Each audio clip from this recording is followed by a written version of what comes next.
Bonjour à tous, c'est Salander qui vous parle pour sa toute première chronique. Après le visionnage de l'excellentissime Neon Demon de Nicolas Winding Refn, quoique un petit peu inférieur à Drive, mais je ne suis pas là pour parler de ça. Petit topo, je me suis enfin décidé à me lancer sur ma propre chaîne de vidéos. Bon, je voudrais tenter de faire des critiques, comme tout le monde, et j'en ferai, je pense, mais peut-être plus tard. Si je fais des critiques, je pense que ce serait surtout sur le milieu auquel je vais traiter. Bon, je me concentre sur mes courts-métrages, mes films expérimentaux, mais avec cette chaîne, j'ai envie de vous en faire découvrir un peu plus sur le genre qu'on aime tous, plus ou moins. Celui du cinéma d'horreur. Et le plus marrant, c'est qu'il y a tellement de choses à dire sur ce genre, et tellement peu de gens qui en parlent.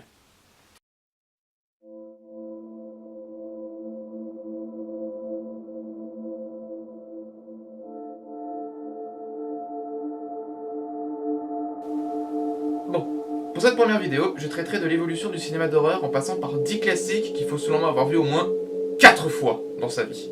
Oui, vous avez bien compris, 4 fois. Certains de ces films n'ont pas vraiment eu d'impact dans le changement du genre et son évolution le conduisant précipitamment à une agonie soudaine, que je traiterai dans une prochaine vidéo. Mais ils ont marqué tous ceux qui l'ont vu. Et puis c'est amusant de vouloir jouer les historiens en racontant 10 films. Bon, bien sûr je traiterai de tout ce qui aura été dit dans de futures vidéos, mais considérez ceci comme un sommaire. Une table des matières au début d'un livre. Ensuite le cinéma d'horreur n'aura plus aucun secret pour nous tous, et même pour moi, parce que je continue d'en apprendre tous les jours. Et avec vous. On a encore quelques doutes sur savoir si le cabinet de Dr Caligari est bel et bien considéré comme le premier film d'horreur de l'histoire. Certains pensent encore qu'il s'agirait du Manoir du Diable de Georges Méliès, sorti en 1895. Mais bon, nous sommes là pour parler du cabinet de Dr Caligari, alors on va traiter de ce premier classique.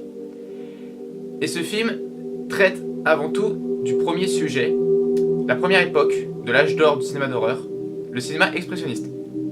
Qu'est-ce que le cinéma expressionniste ? Apparu en Allemagne au début des années 1920, le cinéma expressionniste est un moyen pour un pays en ruine de rivaliser avec les cinémas des autres pays, en créant des techniques de réalisation particulières. Ces techniques ont renforcé un aspect lugubre, voire inquiétant sur la part des spectateurs. Et ce qui est impressionnant avec l'expressionnisme, c'est justement l'art de s'exprimer à travers ces films. Expressionnisme, exprimer, vous avez compris. Pour ne parler que de Caligari, le film met en scène un univers effrayant, au décor et à l'architecture baignant dans un irréalisme absolu, renforcé par les lumières, les contrastes et les maquillages exagérés des acteurs. Et ce qui est frappant avec le cinéma expressionniste, c'est qu'il peut être vu comme un espace mental, à la fois pour son réalisateur, mais aussi pour le personnage. L'aspect de la rue, par exemple, déformé dans une scène, permet immédiatement de ressentir l'émotion que le personnage ressent. Le sentiment de terreur naît ainsi. Le cinéma expressionniste est d'ailleurs l'un de mes mouvements de cinéma préférés, donc je tâcherai d'en parler un peu plus lors d'une prochaine vidéo. Non, pas tout de suite donc, mais nous en reviendrons en détail. Aussi, puisqu'on a parlé de cinéma expressionniste, de la même catégorie, d'un point de vue un peu plus américain, je pourrais citer comme deuxième grand classique, Freaks, de Tom Browning. Film victime de la censure, banni en Angleterre pendant 30 ans, ce film est devenu l'un des fondateurs du mouvement du surréalisme des années après sa sortie en salle, et il a inspiré notamment l'envie de faire des films contre-culture de l'Amérique, comme l'ont fait les réalisateurs Tobe Hooper pour notamment Massacre à la tronçonneuse, ou encore Harmony Korine pour la plupart de ses films comme Gummo ou le film d'horreur déjanté Trashumpers. Petit mot rapide sur le surréalisme que je viens de citer. Vous connaissez forcément Un chien andalou de Louis Buñuel. Le surréalisme, c'est créer une histoire sans vraiment que l'intrigue principale ne soit mise en avant. En fait, le but ce serait plutôt de faire parler le rêve, l'esprit avant tout. C'était le cas du réalisateur Alejandro Jodorowsky ou David Lynch. Beaucoup de films du genre expérimental ont utilisé le surréalisme, mais en parler comme ça rapidement, ce n'est pas facile. Donc nous en parlerons une prochaine fois. Et d'ailleurs, j'ai mentionné Nicolas Winding Refn au début de la vidéo, avec The Neon Demon. Only God Forgives pourrait faire partie de ce mouvement surréaliste. Pour en revenir à Freaks, on peut le considérer comme un film matrice, un film qui a permis à d'autres la création d'un nouveau film, une nouvelle source d'inspiration dans un cinéma qui s'essouffle malheureusement aujourd'hui. Ce film, bien qu'il se rapproche d'un mélodrame, sort au moment où l'Amérique sort des films pour dénoncer sa peur de la Grande Dépression. C'est aussi un des premiers films à traiter de la monstruosité, mais aussi d'une question d'humanité, avec finalement une jolie morale. Et le cinéma de ce genre a inspiré énormément de cinéastes français, américains d'aujourd'hui, la période du film noir, quand notamment Fritz Lang a rejoint les États-Unis. Par la suite, d'autres personnes ont récupéré les codes du cinéma expressionniste. Je pense notamment à deux réalisateurs très connus, David Cronenberg et Tim Burton. Les deux autres classiques que je vais donc citer, c'est La Mouche et Sleepy Hollow. Ah, Cronenberg. Je pense que je pourrais faire toute une chronique dessus et je pense que j'en parlerai des heures, parce que je crois que, niveau du cinéma d'horreur, c'est vraiment mon réalisateur préféré. On va commencer par Tim Burton. Pour Burton, la patte du cinéma expressionniste est une évidence. On reconnaîtrait certains films de Tim Burton parmi des milliers. L'esthétique burtonienne est particulière. Beaucoup la jugent gothique. Quoi qu'il en soit, elle découle de l'expressionnisme. Et Burton nous confirme cela en glissant des clins d'œil directs à des films dont il est émule. La plupart de ces films sont sus-mentionnés. Outre diverses inspirations, dont celles des œuvres d'Edward Gorey et Edgar Allan Poe, l'expressionnisme est un leitmotiv dans l'œuvre de Burton.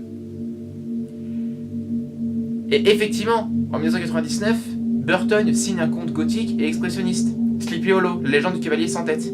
Ce film est une sorte de synthèse de tous les thèmes chers à Burton, dont un goût certain pour l'expressionnisme, et surtout le gothique qui règne dans toute l'esthétique du film. Et il faut avouer que, lors de mon premier visionnage du film, c'était quand même un sacré bon moment de trouille, et c'est probablement pour moi l'un des meilleurs films de Tim Burton, à ce jour. Pour David Cronenberg, l'expressionnisme se traite surtout sur le thème de la chair et du corps, qui sont les thèmes fidèles du réalisateur. C'est d'un mauvais goût parfois, mais il n'est pas impossible de voir dans ce huis clos space opéra qu'est La Mouche, une représentation des peurs des mutations, et surtout la peur de la science et de la technologie d'aujourd'hui.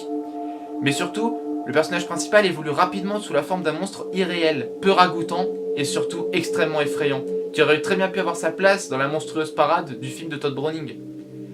Surtout que Cronenberg surdramatise son horreur en assistant à la transformation proche d'une agonie que le peintre Francis Bacon aurait sûrement aimé de son personnage principal, et ne lui donne aucune réelle échappatoire. Oui, je reviendrai sur beaucoup de choses à dire sur ce cinéaste, parce que franchement, en quelques minutes, c'était vraiment pas facile d'en parler. Par la suite, le cinéma d'horreur a beaucoup changé, et on est passé sur des codes un peu plus particuliers. Je vais donc passer au 5e classique, j'ai nommé Halloween, de John Carpenter, qui fait partie d'un code intitulé le slasher. Le slasher, c'est un peu Wes Craven qui l'a créé en constituant ses codes avec La Dernière Maison sur la gauche. Le genre a fait couler beaucoup d'encre, notamment sur la question de l'ultra-violence et des scènes gore, notamment qu'Herschel Gordon Lewis a fait atteindre son paroxysme avec le film 2000 Maniac. Le but d'un slasher, c'est avant tout le genre, où le but est de tuer tous ces personnages dans d'atroces souffrances par un psychopathe. Le premier genre à avoir fait basculer le cinéma d'horreur dans des heures assez sombres. Bien sûr, on y retrouve de grands classiques, comme Vendredi 13, mais il y a pour moi celui de Halloween, de Carpenter. Le réalisateur s'approprie complètement les codes du slasher, et c'est de ce film que tout le monde s'inspire encore aujourd'hui. C'est par ailleurs un des plus grands succès du cinéma d'horreur, avec des suites et des remakes, des tueurs, de la magie noire, et tout ça quoi. Oui, j'ai bien dit magie noire, parce qu'il y a eu d'autres films sur Halloween plus ou moins bons, avant que Rob Zombie ne se réapproprie la licence.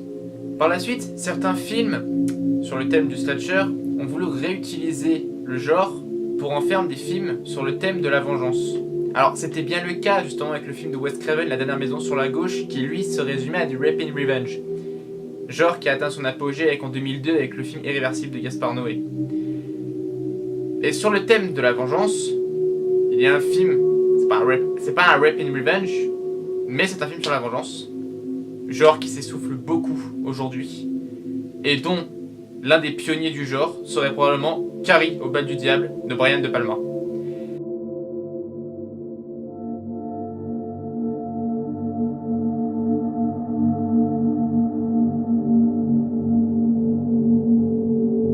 Le film fait partie de ce qu'on peut appeler le maniérisme, c'est-à-dire l'art d'exceller, de reprendre quelque chose qui existe jusqu'à l'exagération, et que d'autres par la suite vont reprendre comme inspiration.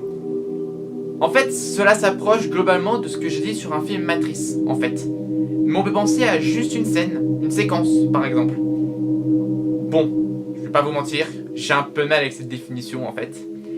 Mais disons en fait que, pour vous, votre film préféré est celui qui vous inspire si vous réalisez des courts-métrages. On pourra dire que ce film, votre source d'inspiration, fait partie d'une œuvre maniériste. Pour en revenir à Carrie au bal du diable, c'est un film dédié au sang, et chaque goutte du fluide vital est utilisée par De Palma, comme des notes d'une douce musique mélancolique. Les premières règles, dès la séquence générique, au sang de cochon qu'il assurera en public lors du bal de fin d'année, victime d'une plaisanterie de trop et qui va ne plus faire rire personne. De Palma travaille le matériau le plus bassement organique et le transcende par la virtuosité de sa mise en scène. Et le plus flagrant, avec Carrie au bal du diable, c'est que le réalisateur Brian De Palma ne joue jamais dans la vulgarité. Et c'est peut-être parce que c'est un film sur le sang, et par conséquent, ça reprend les thèmes d'un film sur l'adolescence, que Kimberly Pierce a réalisé le remake de Carrie, Carrie la Vengeance, avec Chloé Grace Moretz dans le rôle principal. Au seul souci qu'il est à s'y méprendre, à trop vouloir faire du grand spectacle, reprendre ce que le cinéma d'horreur est aujourd'hui. Des montagnes russes où la peur doit arriver sans prévenir et où tout doit être montré, rien ne doit être suggéré. Par la suite, avec les slashers, les films de vengeance, le rape and revenge, le cinéma d'horreur a un peu perdu de son identité et s'est approprié les codes des autres genres, en passant par le drame, la comédie ou même le film policier. Et dans le genre grand classique que je vais citer, citons maintenant Le Silence des Agneaux. Premier film d'horreur à avoir raflé les 5 Oscars majeurs, réalisateur, film, acteur, actrice et scénario, et qui a su exceller dans le domaine du mélange des genres. C'est peut-être même le seul qui excelle dans ce mélange. C'est à la fois un thriller, un film policier, un film dramatique, mais aussi purement un film d'horreur, pour son aspect dérangeant, malsain, et surtout grâce à l'interprétation effrayante de 15 minutes d'Anthony Hopkins, qui vraiment traumatise très facilement. Pour ma part, ma plus grande terreur au cinéma vient de L'Exorciste, de William Friedkin. Oui, tout le monde dira, ben voyons, ce film, mais je vous assure que quand vous le voyez petit, vous vous en souvenez longtemps. La tête de cette gamine me donnera toujours des sueurs froides. Tout le monde le considère comme le meilleur film d'horreur de tous les temps. Tout d'abord, William Friedkin s'est efforcé de rendre son film crédible et de lui donner un aspect quasiment documentaire. Ainsi, de nombreuses scènes sont filmées caméra à l'épaule et avec une lumière naturelle. Il s'efforce également de filmer le quotidien banal de Chris et sa fille Regan, et soudainement basculé par le comportement aussi inquiétant qu'étrange de la petite fille. Avant d'orienter son film sur le chemin de l'horreur, du fantastique et de l'exorcisme, William Friedkin prend le parti de montrer comment Chris tente de gérer la situation en consultant des médecins qui diagnostiquent d'abord des troubles de la personnalité, avant de se rendre à l'évidence. Regan souffre d'un mal d'origine paranormale, et seul l'exorcisme semble être une solution. Une chose est sûre, le cas de Regan défie les lois de la science, et c'est ça qui est surtout effrayant dans ce film. Il est l'un des premiers films paranormaux à montrer clairement l'idée que la science n'y peut rien. J'ajouterai une analyse pertinente sur ce film que j'ai trouvé sur internet quand j'étais à la fac et qui disait que L'Exorciste était un film sur le thème de la libération sexuelle et par conséquent, il est dénué de strict code moral. Il semble y avoir dans le film un mépris des traditions religieuses. En effet, Regan n'est même pas baptisé. La religion est également remise en question au sein même des hommes d'église qui n'ont pas franchement un comportement irréprochable. Et enfin, et surtout, c'est surtout la crise que traverse Damien Carras, le personnage principal, qui est surprenante. Après avoir perdu sa mère, le père Carras est complètement déstabilisé, en proie au doute, au point de remettre en question sa foi. Il se rendra même compte de la perte de sa foi, ce qui est désarmant pour le spectateur qui se demande comment cet homme, qui n'a pas la force nécessaire pour combattre ses démons et pratiquer un exorcisme, va bien pouvoir venir en aide à une petite fille possédée par le diable. Shining, de Stanley Kubrick, a été le pionnier dans le genre de l'utilisation de la Steadicam pour renforcer le sentiment permanent de menace dans le film.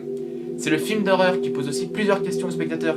Est-ce que tout ce que vous voyez dans ce film est réel? Est-ce vraiment dû à du paranormal? Est-ce que tout ceci est réel? Kubrick maîtrise son œuvre jusqu'au bout, en faisant de son film un véritable labyrinthe. Et croyez-moi qu'il y a tellement de choses à dire sur Shining que j'y reviendrai beaucoup plus tard.